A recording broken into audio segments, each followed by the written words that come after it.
comerem coisas sacrificadas aos ídolos e praticarem a prostituição. Outro sim também tu tens os que da mesma forma sustentam a doutrina dos nicolaítas. Portanto, arrepende-te, e senão venho a ti sem demora, e contra eles pelejarei com a espada da minha boca. Versículo de número 17, todos juntos. Quem tem ouvidos, ouça o que o Espírito diz às igrejas. Ao vencedor dar-lhe-ei do maná escondido, bem como lhe darei uma pedrinha branca, e sobre esta pedrinha escrito um novo nome, o qual ninguém conhece, exceto aquele que o recebe. Amém? Coloque a Bíblia aberta no assento, segure na mão de alguém, nós vamos orar. Segure na mão da pessoa mais bonita. Se não achar, ele pressa, abraça o pastor Elias e ore com ele. Amém? Aleluia. Aperte a mão do irmão até ele dar 3 glórias. Quando ele der 3 glórias, ele está preparado para orar. Vai apertando. Enquanto não sair, porque o fruto da oliveira assim, só dá o azeite bom quando é prensado. Tem crente que é assim, Jeová tem que mandar até cajadada para poder ser espremido, e aí ele vai dar o azeite bom. Amém? Apertou, já deu o sinal aí de 3, glória a Deus. Sacode ele para ver se ele está alegre nisso. Tem gente que vem para um ponto de festa e fica antissocial, não dá um glória a Deus, não dá aleluia, fica zangado, parece que chupou biribiri. Olha para a mão do teu irmão e diga assim: mano, dá glória a Deus, levanta a mão e adora, exalta o nome do Senhor. Aqui tem glória, aqui tem fogo, tem cantor sertanejo, aqui tem tudo, irmão. Você ainda está zangado, parece que está de mal com Jesus. Fica não, porque ele tem vitória para te dar aqui. Talvez a tua vitória vai chegar hoje. Você vai ganhar a vitória de Deus com a cara zangada. Não fica zangado não, é noite de dar glória a Deus. E depois tem uma cara já da irmã Yaya, você dá aleluia lá fora também. Amém? Aperta a mão aí para sentir graça de Deus. Vamos orar. Ore comigo. Senhor meu Deus e meu Pai, ó Deus querido e Deus todo-poderoso, aqui estamos na tua presença, Senhor, e tu és o epicentro da adoração. Toda glória, todo louvor, toda honra te pertence. O Senhor é o centro da adoração, meu Deus, porque não há outro Deus, não há outro ser que mereça devida adoração senão o Senhor. Meu Deus, eu te louvo pela vida da tua igreja, eu te glorifico por mais um ano de vida, Senhor, de existência, onde o Senhor trouxe a existência, onde o Senhor semeou neste lugar uma obra para glorificar o nome do Senhor Jesus, uma obra para restaurar vidas, para trazer famílias, Senhor, a restauração, para trazer jovens, Senhor, a restituição dos anos tomados pelo gafanhoto, meu Deus. Meu Deus, em nome de Jesus, eu rogo uma bênção sobre a vida do teu povo neste lugar. Senhor, que onde estiver um crente, meu Deus, precisando de um abraço, que o teu Espírito abrace ele hoje. Que onde estiver um crente precisando de um consolo, que a mão do Senhor possa colocar-se sobre o coração dele, e ele sentir o calor da tua mão, Senhor, e ser consolado, e ser edificado. Meu Deus, onde estiver alguém abatido, dá-lhe força nesta noite, eu oro. Meu Deus, eu oro porventura aqueles que vieram desanimados, que o Senhor venha animar, meu Deus. E se porventura alguém caído, Senhor, prostrado na sua fé, que o Senhor venha levantá-lo nesta noite, em o nome do Senhor Jesus Cristo. Meu Deus, que o teu nome seja exaltado, que o nome eterno e sempiterno de Jesus seja glorificado neste lugar. É o que nós oramos agradecidos. Amém. Poder sentar, irmãos. Aleluia. Repita comigo: prepara-te, ó Israel, para encontrar-se com o Senhor teu Deus. Amém. Aleluia. Este versículo, muito bem apropriado, é o versículo tema da nossa festividade, do nosso, eu me sinto parte integrante do trabalho da igreja do Senhor. E este versículo de Amós é o versículo que aponta-nos Deus chamando Israel, aquilo que nós chamamos na gíria baiana de nachincha. É Deus pegando o povo dizendo: eu vou acertar a conta com vocês. Aleluia. Vou puxar pela orelha, vou pegar pelo anzol e vou trazer juízo. A igreja de Cristo, irmãos, quem está me ouvindo, diga amém. Amém. A igreja de Cristo, ela é orgânica. Isso é muito bonito. A multiforme graça de Deus. A multiforme graça de Deus revela-nos um Deus que constituiu um povo. Este povo é a igreja, é o Icaléu, é os chamados para fora. E esse povo é um organismo, é uma instituição de Deus na terra, é a agência de Deus na terra. E Deus é tão lindo e tão bom que Deus, ele é apaixonado pela sua igreja. Deus, ele ama. A Bíblia diz que a igreja é como a menina dos olhos de Deus. A menina dos olhos é a parte mais sensível, protegida e intocável do corpo. A ciência afirma que a menina dos olhos, chamada de pupila, é a parte na qual o organismo, o cérebro, tem a propriedade de defender com maior intensidade. Se alguém se aproximar do braço de alguém, ele pode não sentir a aproximação. Se alguém se aproximar das costas, alguém pode não sentir a aproximação. Mas se alguém for tocar no olho, é automático. O cérebro lança a mensagem e o olho pisca em uma fração indizível de tempo para proteger a menina dos olhos, para proteger a pupila. Segure na mão do teu irmão, ainda não comecei a pregar. Diga assim: você é a igreja de Cristo. Você é a menina dos olhos de Deus. Ninguém pode tocar em você, porque você está protegido pelo Senhor. Aleluia. Levante a sua mão e dê glória para Jesus. A igreja está protegida. E a história nos mostra que Deus é o guarda fiel do seu povo.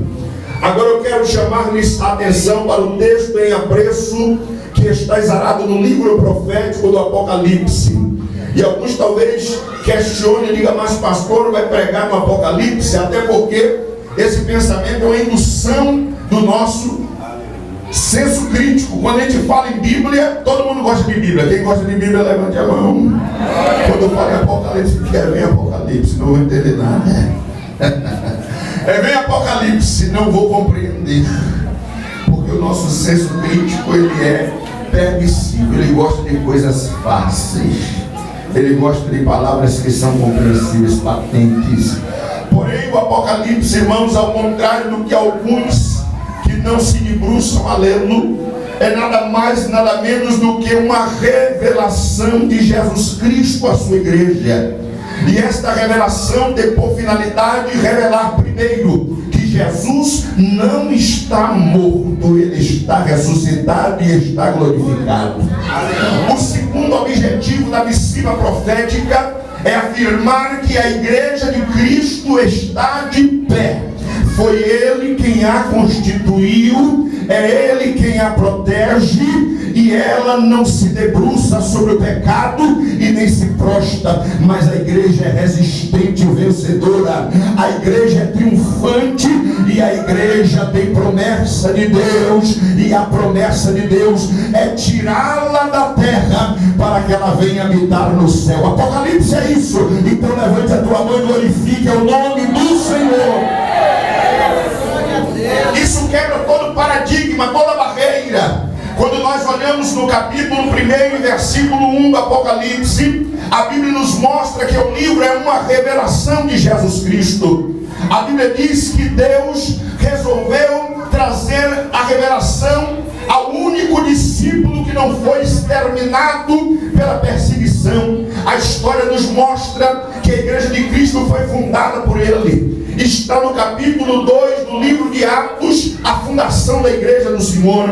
A Bíblia diz no versículo 1 ao versículo de número 3: e tendo cumprido-se o dia de Pentecostes, estavam todos assentados, reunidos no mesmo lugar, e ouviram como que um vento veemente e impetuoso que enchia toda a casa, e viram como que línguas repartidas de fogo que repousava sobre cada um deles, e todos foram cheios do Espírito Santo e falavam em outras línguas conforme o Espírito Santo lhes concedia que falasse. Ali a igreja está sendo fundada, ali a igreja está sob autoridade apostólica. Os apóstolos, que foram discípulos, aprendizes de Jesus, eles tiveram a missão a partir da inauguração da igreja de dar a continuidade à obra do Senhor. No capítulo 1 e versículo 8 de Atos, a Bíblia diz: e ser-me-eis testemunhas tanto em Jerusalém.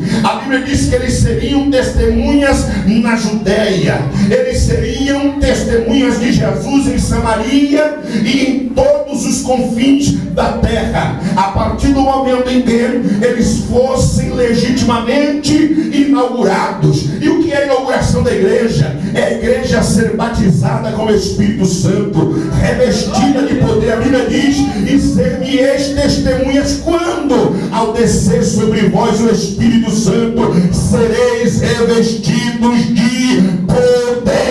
A igreja, quando recebe o poder do Espírito, a igreja é inaugurada, a igreja está selada, a igreja está revestida e preparada para marchar na terra, preparada para vencer gigantes, preparada para superar todas as dificuldades vindouras, porque a igreja estaria debaixo da autoridade daquele que fez, daquele que pode, daquele que é e daquele que reina e vive para todos sempre, de Jesus Cristo.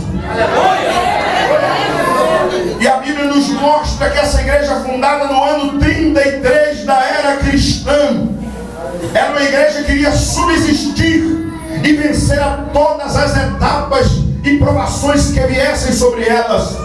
Até porque a Bíblia nos mostra que essa igreja seria uma igreja militante, seria uma igreja resistente e que teria sobre si a característica da sensibilidade pelas almas perdidas e a sensibilidade contra o pecado. A igreja de Cristo, ela sofre a sensibilidade espiritual provocada pelo Espírito Santo. Primeiro, ela não se conforma em ver alguém padecer, em ver alguém morrendo, em ver alguém no pecado sucumbindo, uma vez que a Bíblia nos mostra que os que tais estão vivendo assim, eles não herdarão o reino de Deus. A igreja está sensibilizada, a igreja está atenta ao sofrimento das pessoas, das nações. E em segundo lugar, a igreja de Cristo como organismo, como corpo de Cristo, ela resiste ao pecado, porque a Bíblia nos mostra que Jesus, ele veio para buscar e salvar a todos quanto se haviam perdidos. E Deus, ele ama o pecador, mas ele aborrece o pecado. A Bíblia diz, irmãos queridos, no livro do profeta Isaías, no capítulo 59, versículo 1: eis que as mãos do Senhor Jeová não estão encolhidas para que não possa salvar, e nem tampouco os seus ouvidos tampados para que não possa ouvir. E ele diz mais ainda: todavia há uma parede, há um muro, há uma separação entre vós e o vosso Deus, são os vossos pecados que cobrem o seu rosto para que ele não os veja. Deus ama o pecador, mas Deus odeia o pecado. E a igreja de Cristo tem esta mesma característica. A igreja ama a prostituta, a igreja ama o homossexual, a igreja ama a lésbica, o idólatra, o alcoólatra, o maconheiro, o saciseiro. A igreja ama o pecador, mas a igreja proclama o evangelho que liberta. Está escrito no capítulo de número 4 e versículo 28 do livro de Efésios: porventura estás em Cristo, aquele que furtava não furta mais. Por quê? Porque o evangelho é o poder de Deus para a salvação daquele que crê. O evangelho de Cristo que está inserido no coração da igreja é um evangelho de poder que transforma, que regenera, que modifica, que dá esperança. Ei, preste atenção, quem era você? Se o evangelho era um miserável pecador, um homem derrotado, uma mulher derrotada, mas quando o evangelho entrou na tua vida, na tua casa, glorifica o nome do Senhor. Ei, ele te trouxe a uma vida de excelência. E a trajetória da igreja, ela é profética. Prestem bem atenção. O livro do Apocalipse é um livro que apresenta 3 tipos de linguagem: a linguagem simbológica, a linguagem alegórica e a linguagem literal. Mas existe aqui no texto do capítulo 2, o versículo de número 1 até o capítulo de número 3, irmãos, e o versículo de número 22, as 3 linguagens que a Bíblia nos revela, a inscrição profética. Existe a alegoria, existe a linguagem simbólica e a linguagem literal. Porque quando Deus chamou João, abra a sua Bíblia, fique com a sua Bíblia aberta, capítulo 1 e versículo de número 4. A Bíblia diz que Deus chamou João. João foi o único discípulo que não foi exterminado. Jesus chamou 12 discípulos. Segundo a história, João morreu com 105 anos de idade. João, ele foi chamado por Deus para a maior revelação da história da humanidade, que é o livro do Apocalipse, que fala-nos da história da igreja, das eras nas quais a igreja estaria inserida. E observe comigo no versículo 4, o Senhor, ele fala com João e ele orienta João a escrever as 7 igrejas que se encontram na Ásia Menor. A Ásia Menor, na geografia do mundo atual, compreende o país chamado Turquia, que está no norte da África, ao sudoeste da região da Europa, do sul da Europa. Então aqui existiam 7 comunidades, existiam 7 igrejas, literalmente falando, comunidades cristãs como nós que aqui estamos na região daqui de Barra do Gil. E ali estavam 7 igrejas em 7 cidades, que era uma província de Roma. E a palavra do Senhor nos mostra que Deus mandou João escrever a cada uma daquelas igrejas uma mensagem. No sentido literal, aquelas igrejas existiram. No sentido simbológico, aquelas igrejas são 7 eras, são 7 estágios da história da igreja no decorrer dos séculos, durante a fundação até a vinda de Cristo, nosso Senhor e perfeito Salvador. E a Bíblia nos mostra que a primeira carta é escrita à igreja em Éfeso. A igreja de Éfeso simboliza a igreja do primeiro século, a igreja que foi inaugurada no ano 33, e segundo a história, ela existe ou coexiste por força da graça de Deus até o ano 120 da era cristã. E observe comigo que a igreja de Éfeso é conhecida como a igreja do primeiro amor, a igreja que tinha obras fortes, a igreja que estava lutando, sendo perseguida, sendo atribulada pelos imperadores que tentavam apagar a chama do Senhor Jesus. Mas a Bíblia nos mostra a igreja de Éfeso como a igreja vitoriosa, como a igreja que superou as suas dificuldades e que teve a oportunidade dada por Cristo de se levantar da onde caiu. Por quê? Porque aquela igreja, enquanto os discípulos estavam vivos, era uma igreja rica, era uma igreja avivada.